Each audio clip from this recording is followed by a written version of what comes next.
Allez, go!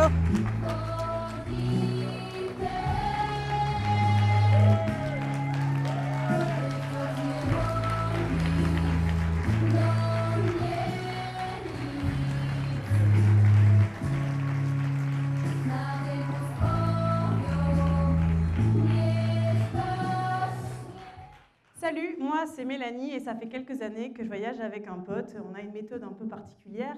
Chaque année, quelques temps avant le mois de juillet, on s'annonce la destination pour l'autre. Cette année, c'est lui qui décide. J'entends parler d'Asie, Thaïlande, je me dis ah génial, ça sent bon. Et non, il n'a pas du tout décidé ça. Il a décidé qu'on parte en Pologne.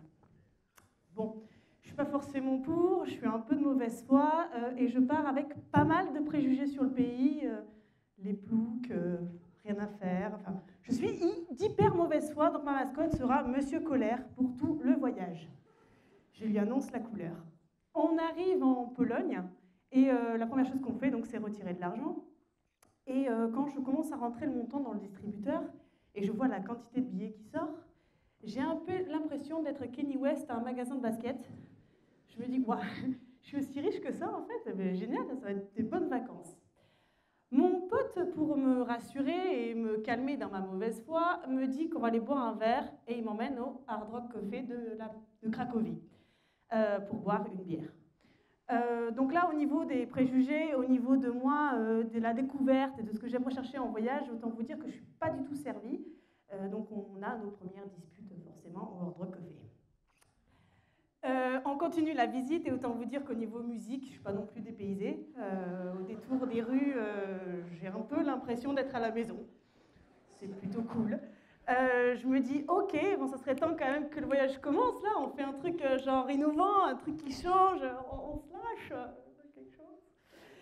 On va manger. Ok.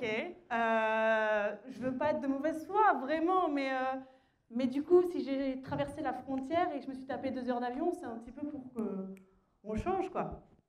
Et autant vous dire que là-bas, avec le fric qu'on avait et la vie pas chère, ça il faut être honnête, tout était accessible. Seul problème, c'est quand vous prenez un taxi, même s'il vous coûte 7 €, il faut prononcer toutes les voyelles. Il n'y en a pas. Autant dire, ramène-moi à l'hôtel en anglais, ça c'est faisable, mais pour dire le nom de la rue, on a mis à peu près un quart d'heure à rentrer. Il faut savoir quand même qu'en Pologne, quand j'ai commencé à visiter la ville, j'ai été hyper surprise. Cracovie a vu donc pas mal de douleurs et de souffrances pendant la Seconde Guerre mondiale, a été détruite et ravagée. Quand on est monté sur le monument principal de Cracovie, on a pu voir la beauté en fait de la place principale et la vie qui fourmillait dans tous les sens. C'est assez ouf puisqu'en même pas 10 minutes, la place avait eu un marché qui a été démonté, remonté, changé d'univers en quelques secondes.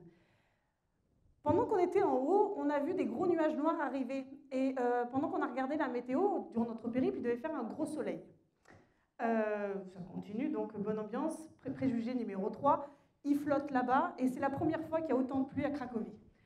Notre appart, quand on est arrivé, les toilettes étaient inondées et les voisins aussi, ce qui fait que ça regorgeait de merde dans tout l'appart.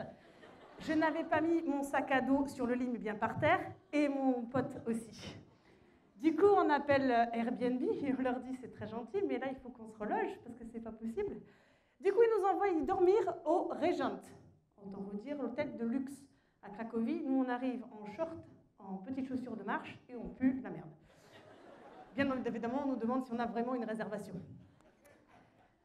Après ça, on tombe sur des Polonais et je peux vous dire que la chaleur humaine qu'ils ont est incroyable puisqu'en moins de 2 heures, on nous reloge. On nous donne des petits coins à visiter et on nous file même des passes pour visiter des grands monuments autour de Cracovie. Et c'est là que commence à détruire mes préjugés du voyage. Je commence enfin à comprendre qu'en fait, dans le voyage, ce n'est pas la destination, mais bien comment on se comporte qui change les choses. La première visite que je vais faire et qui va marquer un petit peu cette ville et qui va me faire changer d'avis, c'est les mines de sel. Parce qu'en fait, quand vous arrivez là-bas et que ce sont des monuments, donc une cathédrale construite sous terre et qui est faite de sel, autant vous dire que vous commencez déjà à vous dire « Ah ouais, je sais pourquoi je suis là en fait ». Avec mon pote, on continue, on s'est fait une journée vraiment typique historique et on est parti direction Auschwitz. Là, je suis quelqu'un d'hypersensible et je redoutais énormément cette visite. Et pourtant, ça a été un choc plus violent que ce que je ne pensais, mais pas dû à la visite, mais bien au comportement des gens qui avaient autour. Les selfies sur les rails, la visite et la guide qui est sans cœur et sans sensibilité, les gens qui mangent des pizzas cuites au four devant Auschwitz. Je suis en train de me dire, c'est pas possible, je ne comprends pas, on est quand même face à un monument historique et hyper lourd, et je vis quelque chose de très violent, parce que je me sens complètement en décalage, en respect avec cet lieu historique, et moi, je me sens pas du tout calée avec ce qui est en train de se passer. Du coup, mon pote, pour me réconforter, parce qu'il me connaît bien, il m'emmène boire. Ne suivez jamais un Polonais dans une soirée et boire à son rythme. On ne se souvient pas de la soirée.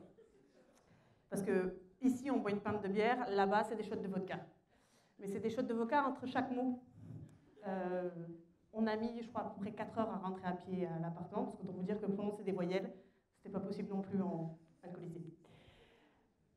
On continue notre voyage et en rencontrant des Polonais, ils nous indiquent toujours les meilleurs lieux de Cracovie, ils nous parlent de petits coins et notamment un restaurant qui est coincé entre 2 maisons, dont une mamie nous fait les meilleurs pierogli qu'on peut connaître en Pologne. Elle nous sert à sa table de jardin. Et je continue à voir des paysages magnifiques, je continue à découvrir une ville qui s'est rénovée, qui s'est renouvelée en permanence et qui m'apprend une chose en fait. J'ai tort, j'ai des mauvais préjugés et j'aurai plus jamais mauvaise foi. Alors aujourd'hui, quand vous partez en voyage, si vous avez des préjugés, foncez-y, c'est les meilleurs voyages que vous ferez.